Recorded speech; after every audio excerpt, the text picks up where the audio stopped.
The moment the turnstiles spun open at Chase Center on May 16, the Bay Area air felt different charge, impatient, almost disbelieving that the WNBA had finally landed in a building normally reserved for Steph Curry's aerial wizardry. Lines for commemorative teal-and-gold jerseys wrapped halfway around Warriors Way. Vendors sold out of foam Odin helmets by 5:15 p.m., and ushers joked that the arena's legendary sushi bar had never moved rolls so fast. When the house lights dimmed for player introductions, a Tino 6 for fans lifted rally towels in perfect unison, transforming the bowl into a swirling sea of Valkyrie wings while a warrior-style lead floor. Projection traced a sword across mid-court and shattered it into sparks that rippled up the rafters. It was loud enough to tickle the Bay Bridge cable's end, loud enough to make Lakers legend Pau Gasol, seated behind the scorer's table, lean over and shout, "This feels like Game 7. But the thunderclap had barely begun because the Valkyries' first home tip was still 3 minutes away, and their quest to convert novelty into loyalty would turn on every heartbeat that followed. 90 seconds before the anthem, the Jumbotron flashed a montage of Bay Area icons welcoming the league's 13th franchise Jerry Rice in a throwback jersey,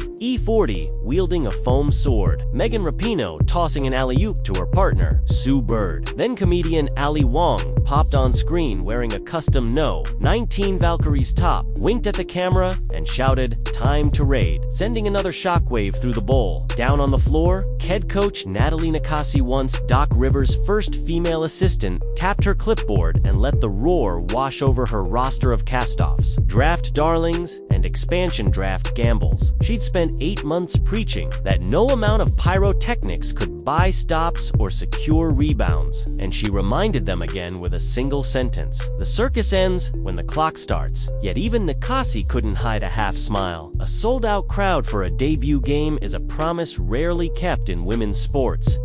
Tonight, it was more than kept, it was minted into franchise lore before a single basket drop. But the real litmus test would come once the adrenaline spike wore off and the sparks started jacking threes. So every fan leaned forward as if their posture alone might anchor momentum. For the first 6 minutes, it worked. Kayla Thornton splashed the franchise's maiden field goal. Corner triple that detonated fireworks above the scoreboard, then flexed at the baseline camera, mouthguard flashing neon. Rookie wing Kate Martin raced the floor for a transition layup, and Warriors coach Steve Kerr, sitting with Jonathan Kuminga and Kayvon Looney, jumped up, clapping like a proud older brother. Chants of Valkyrie rang so crisp that television mics distorted, social media feeds saturated with 360-degree clips showing the Chase Center roof vibrating, and Yahoo Sports pushed its first quarter update under the headline, "Bay Area crowd already louder than expected." But basketball gravity soon reminded everyone that hype cannot defend Picandrel, and Sparks guard Kelsey Plum uncorked a 37-point flamethrower to spoil the party, dropping 26 in the second half while Los Angeles silenced the arena with an 18-7 fourth quarter knockout. The final horn read 84-67. The confetti cannon stayed holstered, and for a split second, the sellout throng exhaled with the sort of stunned quiet that usually follows a stock market crash. But then something curious happened. Fans stood and clapped anyway, chanting "We love you" while players walked off, and social metrics skyrocketed again because the story wasn't really the scoreboard. The story was 18,064 hearts choosing to stay hooked even through defeat. That stubborn devotion set the stage for Act 2 1 week later, when the Valkyries hosted Dallas in search of a first win. Another full house flooded the concourses, this time earlier and rowdier. An NBC Bay Area's live shot captured fans sprinting to the merch store only to find the coveted Bridgesword logo tees already sold out. Rumors swirled that secondary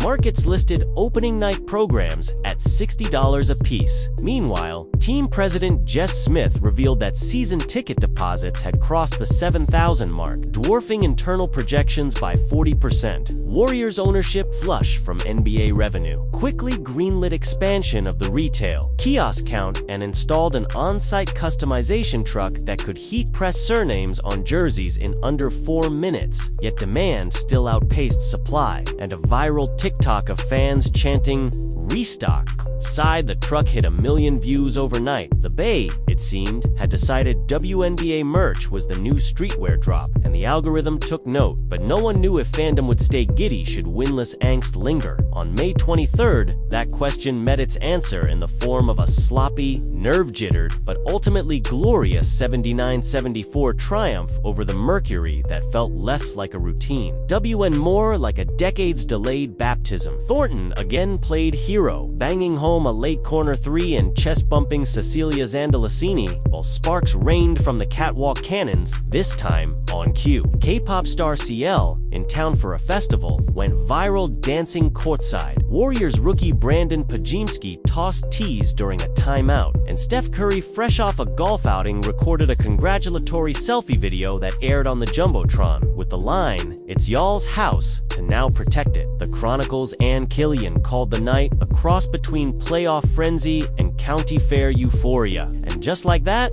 Carries carried 2 consecutive sellouts into the record books, the first expansion team ever to open with back-to-back. Carries' center capacities packed to the rafters, but the streak's biggest test would arrive on June 1st when undefeated Minnesota marched into town with Nafisa Collier playing like an MVP-elect. The question loomed, would fans still slam the turnstiles knowing a juggernaut threatened to turn the home floor into target practice? Turnstiles didn't just slam, they nearly jammed. A third straight capacity crowd of 18,064 poured in, forging the first 3-game sellout streak by any WNBA franchise in its debut season. Local DJs set up pop-up sets on the Esplanade, a Warrior-style light tunnel blasted Valkyrie silhouettes across concrete, and fans lined up 40 deep for the limited edition Vox V Everybody, hoodies embroidered with sword hilts across the chest. Meanwhile, inside, the Lynx unleashed a third-quarter sledgehammer and won by double digits. But far from deflating the balloon, Collier's clinic seemed to validate the Bay's appetite for elite basketball. Post-game chatter revolved less around the final score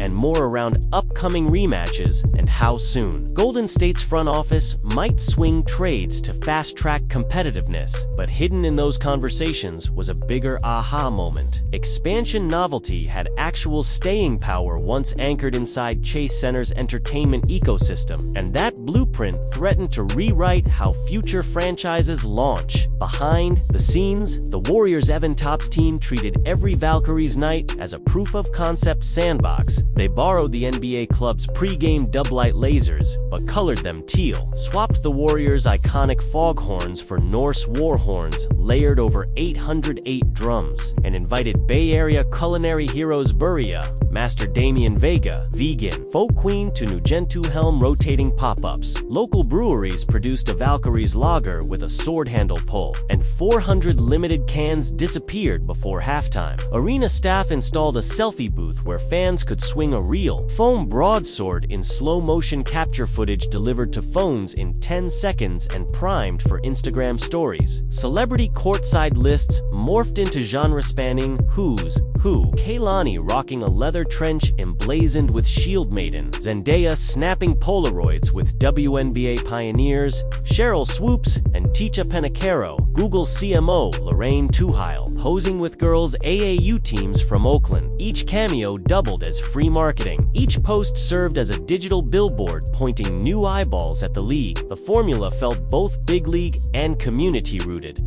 To-headed success seldom achieved in sports launches, yet all the production gloss would fade fast if the team didn't find identity between whistles. So Natalie Nakasi wove an underdog blueprint rooted in three-point volume and switch-heavy defensive scheme she pilfered from FIBA tape of Australia's Opals and cross-blended with Warriors-era pace principles she'd absorbed watching Steve Kerr's practices. The Valkyries shot threes on 41% of possessions, second only to New York. And even in losses, they showcased glimpses of coherent havoc, full-court traps that flustered veteran guards, high-low seals that unleashed Zara Bellamy's left hand, hooks, and a bench unit headlined by undrafted spark plug Renata Markovic quick, who turned dead possessions into baseline floaters. Fans quickly learned to cheer deflections with the same lust they saved for corner splashes, and by game for a deflect chant rose each time a Valkyrie tipped a passing lane. Hoopfeed noted that the crowd's defensive IQ already rivals Oracle's 2015 roar, but still, surrendered second chance points haunted them, and until the front office addressed frontcourt depth, Porter's new moral victory nights would mingle with scoreboard stings. That knowledge didn't dampen motive, sharpened anticipation. Home game felt like a fresh lab test for a team sprinting through adolescence in public view. Economic reverberations rippled beyond the turnstile counts. Ticketry sale data from secondary platforms revealed that after opening night, floor seats held at $350 for $100, even for weekday opponents triple what Seattle commanded last season. Bay Bridge commuter ferries recorded upticks in evening ridership, coinciding with Valkyrie's tips. Nearby restaurants extended happy hours past midnight because fans lingered post-game to dissect rookies' pick-and-roll chemistry. NBC Bay Area reported that local hotels saw a 6% occupancy bump on Valkyrie's game nights, citing traveling. Sparks and Lynx fans turning matchups into mini vacations, and Warriors CFO Brandon Schneider casually let slip on a podcast that WNBA concessions averaged roughly 85% of an NBA crowd on PACT spending, smashing internal forecasts. That stat jolted rival ownership groups exploring expansion bids. If a startup could near parity in hot dog revenue this fast, league valuations had room to breathe. Media, smelling a gold rush,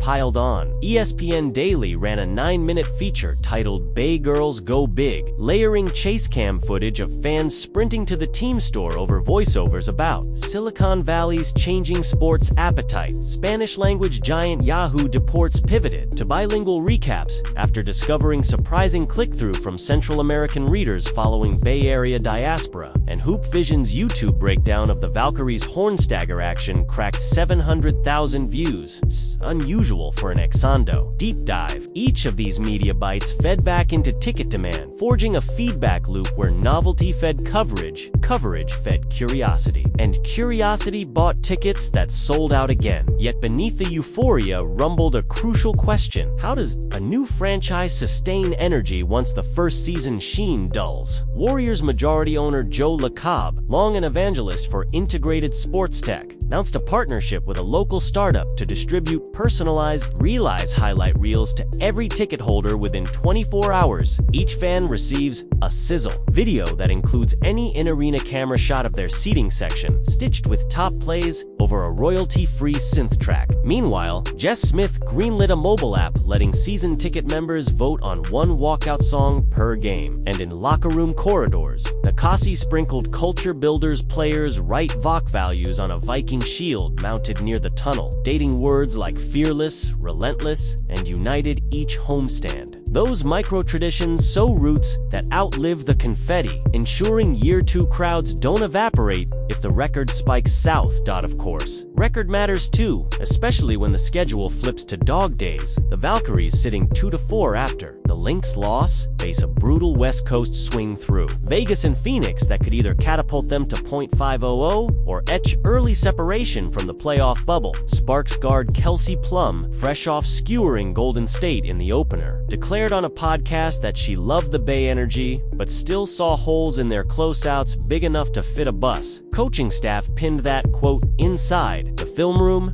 and Warriors in-house content captured players, all slapping the quote before practice a perfect bite for midweek socials. The algorithm devours rivalry seeds. Meanwhile, the league office quietly tracks an even bolder narrative. The Valkyries' attendance sustained positions Golden State to eclipse Phoenix's record for average gate in a debut season, and maybe even flirt with New York's modern regular season high if late season playoff chases fuel demand. External analysts scoffed last year when WNBA announced a $50 million Bay Area expansion fee. Now they nod at the scoreboard as each 18,064 figure pops. And should membership sponsorship committees greenlight a Portland or Philly edition, they'll point to Chase Center's cash registers as Exhibit A for investor ROI. That macro ripple might not affect a pick can roll tonight, but it colors every trade phone call Jess Smith answers. Investors love sure things, and a 3 sellout proof point is as sure as rookie franchises get on court. Golden State's engine still revolves around Thornton's emotional pulse and Zandalicini's shot-making, yet rookie point guard Ariel, Riley's pick-six thievery, and Markovic's hesitation pull up steel hearts. NBC color commentator Kate Scott dubbed Markovic Bay Area Berea after the Mavericks pest guard flashback, and the nicknames stuck. Hashtags #BBB popped up on teal tees outside the arena by Game 4. No team store involvement needed. Social grassroots can't be faked. They either bloom or die, and in this case, they bloomed under blacklight. But blooming does not guarantee harvest. As league scouts accumulate film, they'll force Valkyrie shooters off the line, challenge the expansion roster's ball security, and test whether Chase Center's roar can rattle seasoned visitors when Golden State trails late. Those refereed gut checks will shape retention deeper than pre-game sword graphics. Nakasi knows, telling press, the crowd's loud, but wins carve memories. Her bluntness mirrors truth. Novelty wavers. Scoreboard ink dries permanent. So players grind through extra defensive slides. Understanding each little stop might turn a tourist into a long-term season ticketpreneur. And this is where the story loops back to that inaugural 1806